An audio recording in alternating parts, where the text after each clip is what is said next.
All right, hi there, boys and girls. It's Mrs. Growth, and I wanted to share with you some writing that I've been doing at home and some writing that I hope to see from you, that maybe you could take a picture of this work and then send it to me. And I also wanted to share with moms and dads a little bit of what kindergarten 5 and 6-year-old writing really should look like at this point in the year. So what I did was I wanted to write about what I've been doing at home. I wanted to do some writing that allowed me to use my sight words that I've been working really hard to learn how to read and have them pop quick in my brain. And so not only should I be able to read my sight words, but I should be able to write my sight words just perfectly, because sight words are something that we're supposed to know on sight, right? Like really fast. They're supposed to pop in our brain. You hear me say all the time. And then other words, I'm using my stretch skills, and I am trying to get them to stretch those sounds so that way I can write them. So then I use my stretch to help me stretch out the sounds in the word. So what I did first was I drew a picture. And I tried to show what I was doing, which is I am running. And so I've got my knees are bent to show that I'm running. I've got some action lines that we've worked on in our writer's workshop. That action lines really start to make the characters come alive. I have tried to show, so that's, and who, I've got myself and I've got Emma. I've even incorporated and added in labels. Labels also help my picture come alive, right? That's another thing that I can do. And I've added some details, like I like to wear a hat when I run, and Emma and I always have ponytails, so our hair is up so it's not in our way. So I've added that detail to our picture.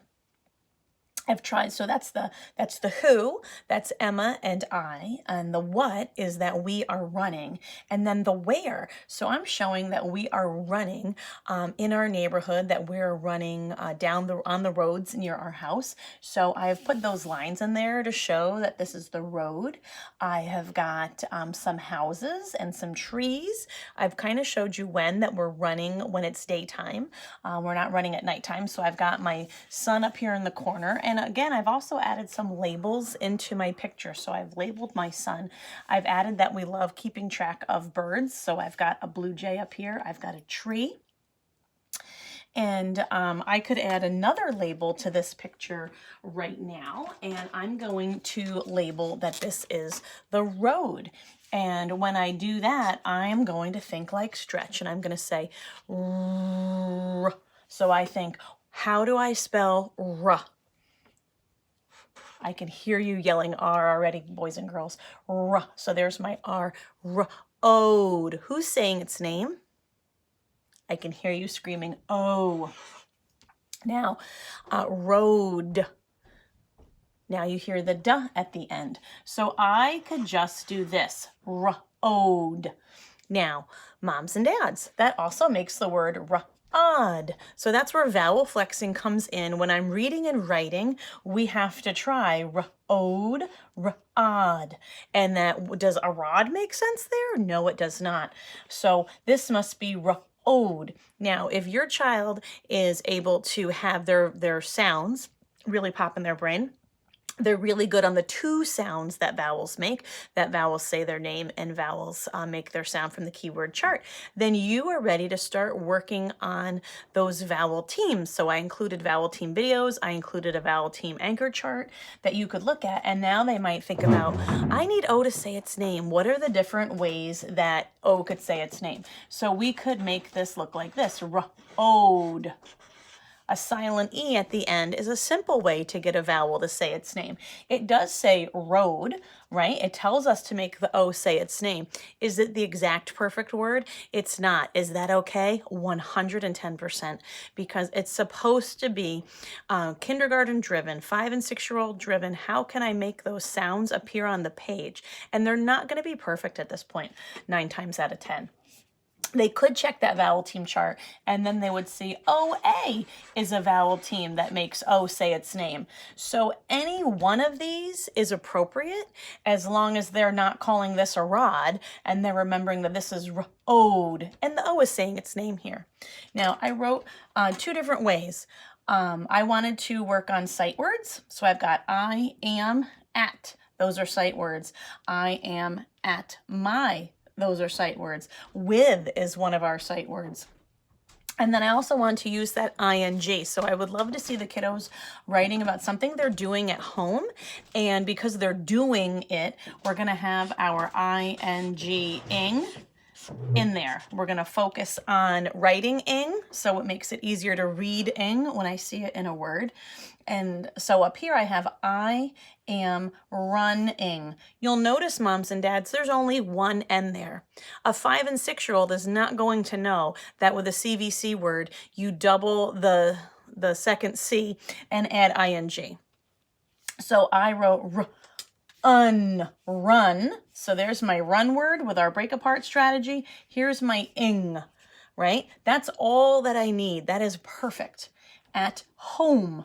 Now, home. O is saying its name here. So this might look really good because I would say, how am I going to get my O to say its name there? I need a silent E at the end. They might be thinking about vowel teams and write home and have that OA vowel team. Either way, as long as they have a Q there, that helps them remember that maybe that O is saying its name. Fabulous. And so this is I am running at home, but in my sentence, I don't tell who I'm running with or when. So in my second sentence, I decided I was going to increase my level and I was going to add the who and I was going to add the when. So I am running at my house. Now house, you'll notice I've got H-O-U-S. So house is a very tricky word and a rule breaker. So I thought, like stretch, I've got my huh sound. So I spell huh with H. I've got OU because I'm the kind of kindergarten that knows that OU goes ow. OU says ow, right? So I do a little flick on my hand to remind me OU says ow. Ouse. And then I've got my S at the end. I don't have an E on the end because I don't hear it and I wouldn't know that automatically. All right. With Emma each day. Notice how I spelled each.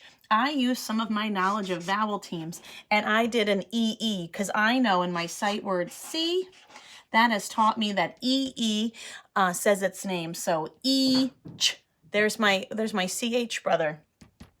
Each day. All right. So that is a little bit of what writing should be looking like at this point in the year.